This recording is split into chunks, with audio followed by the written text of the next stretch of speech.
Priya Saroj ji. Honorable Speaker sir, thank you so much for giving me this opportunity. कोशिश कर हल निकलेगा, आज नहीं तो कल निकलेगा, अर्जुन के तीर साथ साथ मरुस्थल से भी जल निकलेगा। ये कविता ने मुझे हमेशा कड़ी मेहनत करने के लिए प्रेरित किया है। एक युवा को हमेशा यही सिखाया जाता है कि हम सचमुच प्रयास करेंगे तो हम कुछ भी कर सकते हैं। एक युवा के नेता के तौर पर युवाओं के मुद्दा मेरे लिए हमेशा सर्वोपरि हैं। आज मैं एजुकेशन सिस्टम और नीट जैसे इम्पॉर्टेंट एग्ज़ाम के पेपर लीक की गंभीर समस्याओं पर चर्चा करने के लिए खड़ी हूँ। ये मुद्दे हमारे युवा और भविष्य के लिए अत्यंत महत्वपूर्ण हैं और इन पर तत्काल ध्यान देने की आवश्यकता है। सर, भारत भाग्यशाली है कि देश की कुल जनसंख्या में 60% से अधिक युवा हैं और इनमें से अधिकतर छात्र हैं। ये युवा देश के विकास कार्यों के लिए बहुत कुछ कर सकते हैं। हालांकि एजुकेशन सेक्टर को हमेशा इनसफिशिएंट बजट का सामना करना पड़ता है। सरकारी वादे भले ही बहुत बड़े होते हैं, लेकिन वास्तविकता में मैं इन वादों को पूरा करते हुए नहीं देख रही हूँ। इसका सीधा असर सरकारी स्कूलों और कॉलेज की व्यवस्थाओं पर पड़ता है, खासकर ग्रामीण क्षेत्रों में। सरकारी स्कूल में शिक्षा की भारी कमी है। भर्ती प्रक्रिया में ट्रांसपेरेंसी कमी के कारण शिक्षा नहीं मिल पा रही है लोगों को। इससे छात्र को क्वालिटी एजुकेशन पे असर पड़ रहा है। सर, किसी भी परीक्षा के पेपर लीक से लाखों छात्रों की मेहनत पर बेकार हो जाती है।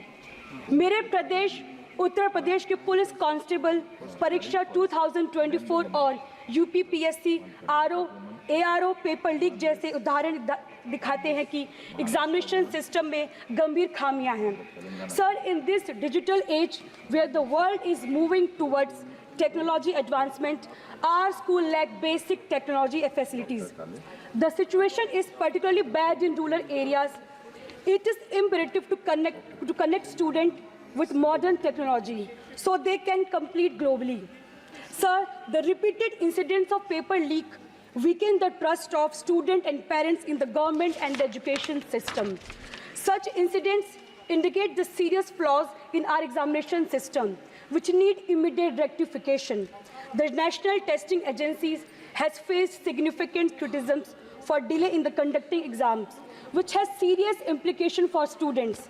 These delays means that students are experiencing delayed admissions in their college, which resulted in shortened semesters, impacting their academic progress, leading to a situation where 2-year postgraduate degrees are effectively taking 1.5 years to complete.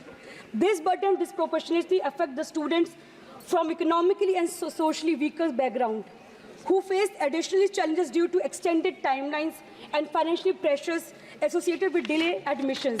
The NTA's inability to conduct exam in a timely manner is not just administrative failure, it is real consequences for the educational trajectories millions of students across the country. Sir, हमें उचित training, routine inspections और modern technology को अपनाने की आवश्यकता है। Paper leak में शामिल लोगों को सख्त सजा देने की ज़रूरत है ताकि ऐसी घटनाएं वापस ना हो। हमारे छात्रों को फॉरेन कंट्री में बेहतर अवसर मिल रहे हैं। हमें अपनी शिक्षा संस्थानों को वर्ल्ड क्लास बनाना होगा ताकि हमारे युवा बाहर ना जाए और यही बेहतरीन सुविधाओं का लाभ उठाएं। अंत में मैं सरकार से आग्रह करती हूँ कि एजुकेशन सिस्टम और एग्ज़ाम के कंडक्ट में सुधार के ठोस से ठोस कदम उठाए जाए, जिससे हमारे स्टूडेंट्स का भविष्य सुरक्षित होगा और देश की प्रगति सुनिश्चित होगी। ये भाजपा सरकार कहती है कि सबका साथ सबका विकास, लेकिन इन्होंने तो केवल अपना विकास किया है। देश की जनता जाग चुकी है। पीडीए के मान सम्मान में कि डकैती की रक्षा केवल इंडिया गठबंधन कर सकती है। यदि ये सरकार चाहती है कि सबका साथ सबका विकास का नारा पूरा हो तो जातीय जनगणना करा के सबको हिस्सेदारी दे। धन्यवाद।